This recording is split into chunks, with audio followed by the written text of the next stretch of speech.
everyone, it's Melissa, and welcome to another Friday Reads and Rambles, in which I talk about the things I've been reading this week and random, rambly, bookish thoughts.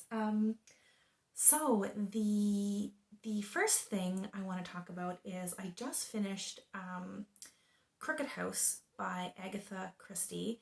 This is the first Agatha Christie I've ever read. It's part of a little project I made for myself this year where I am reading famous authors, books, genres, whatever that I haven't read before. So I just finished that. I have to say now that I'm done with that, I kind of understand the appeal of Agatha Christie. I'd say overall I enjoyed it.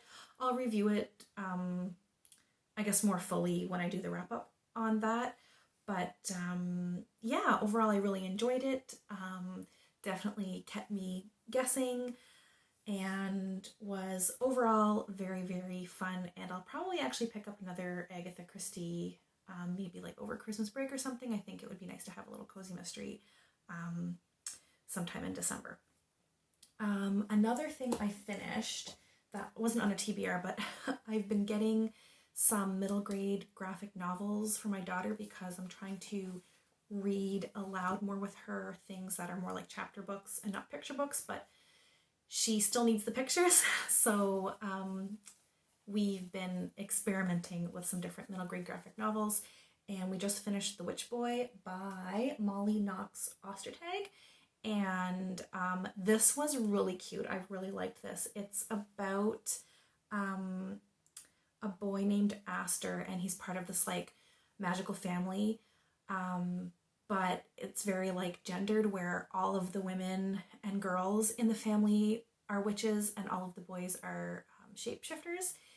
But he can like do witchcraft, and he's like interested in like witchery and not in shapeshifting.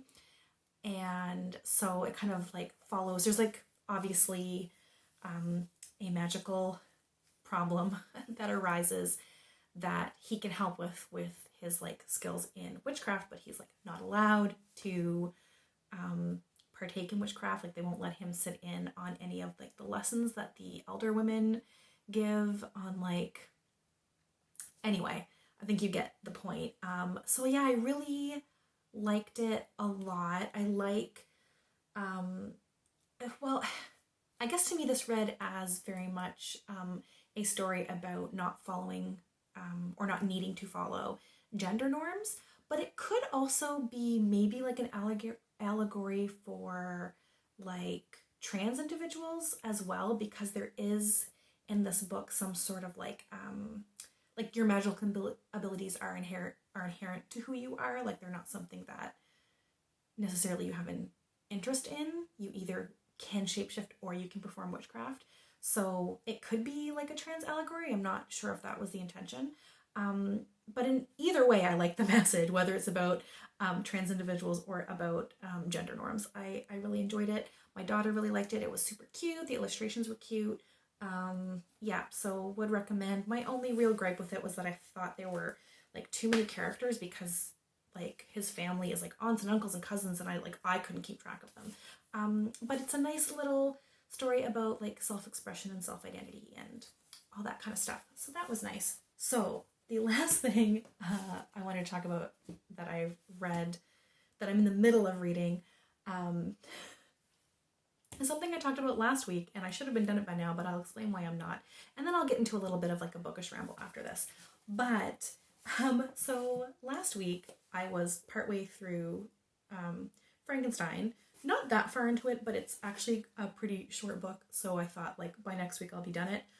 But then I realized as I was reading that this version is the like 1830 whatever version that Mary Shelley had like edited because of, I don't know, reasons, comments from people who thought she needed to change it.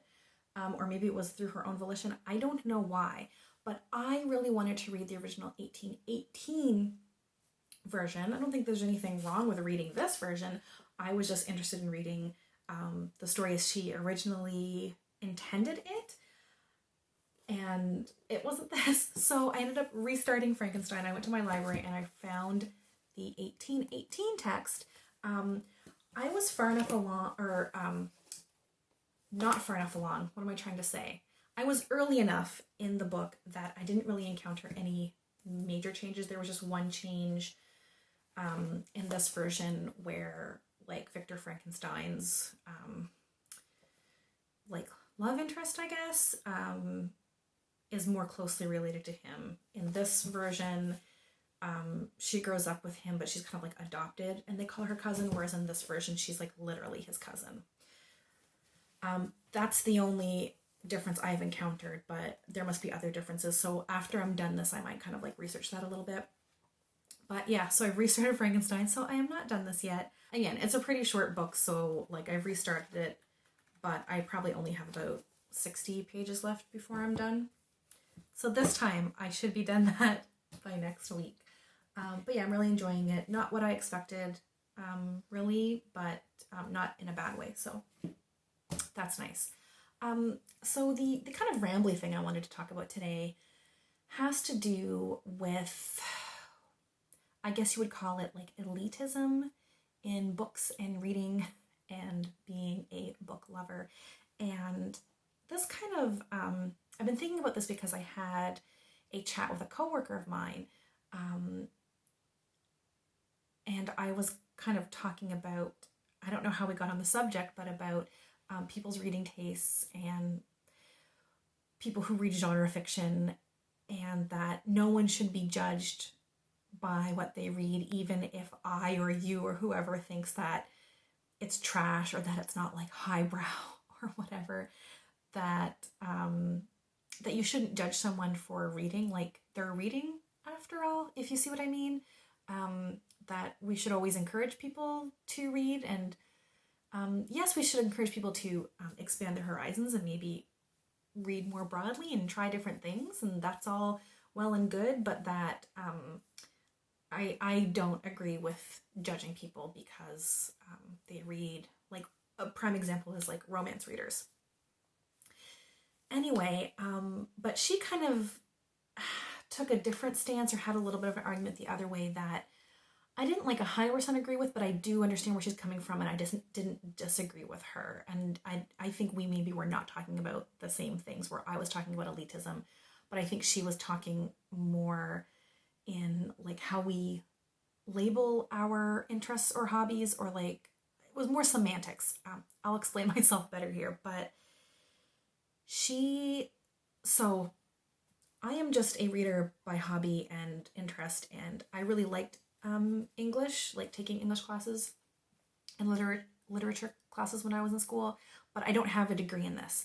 My coworker does, so she has a degree in like English literature or something. I don't know, something along those lines. So she definitely knows more about literature than I do. She is also a book lover, but she was coming at it from a point of frustration. She doesn't necessarily judge other people for what they read, but she finds it really frustrating when, because she's such a lover of literature and more intricacies in literature and like maybe reading deeper or analyzing what you're reading or thinking critically about what you're reading, like that's how she comes at reading and books, that she finds it frustrating when she's talking with someone and books come up and she says, you know, oh yes, I really love literature and I'm a book lover. And the other person will say like, oh, I'm a book lover too. But then when she tries to have a conversation about books, that it comes out that they don't read widely, or maybe they only read romance, or maybe they only read manga, or maybe they only read insert thing X, Y, or Z here. And that it kind of derails the conversation, and she's left frustrated because someone's told her, I'm a book lover, or, oh yeah, I love literature, but really they only mean a very specific thing, and then she can't really have a broader conversation with them. So I would be really interested to know your thoughts about kind of elitism in reading, or like, what does it mean even like when you say that you're a book lover? Does it mean like it could be a specific book, or do you take that to mean like, no, you have to like be well read, whatever that means, or have like a very broad like genres or types of fiction or nonfiction or whatever that you're reading. Is that what being a book lover means?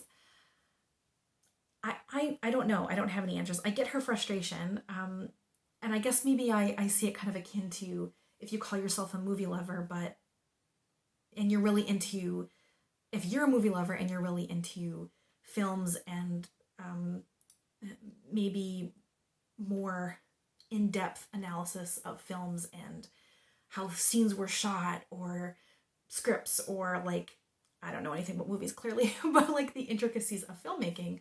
And someone says like, oh yeah, I love film, I love movie, I'm like a real film nut. And they only like Marvel movies, or they're only into Disney, or they only watch like insert thing here. I could see how that could be frustrating when you're trying to have a conversation. So I think maybe that's analogous to what my coworker was talking about. But it really got me thinking about how we label ourselves as book lovers or bookish, or what do those words mean to you? Does it just mean that you read a lot?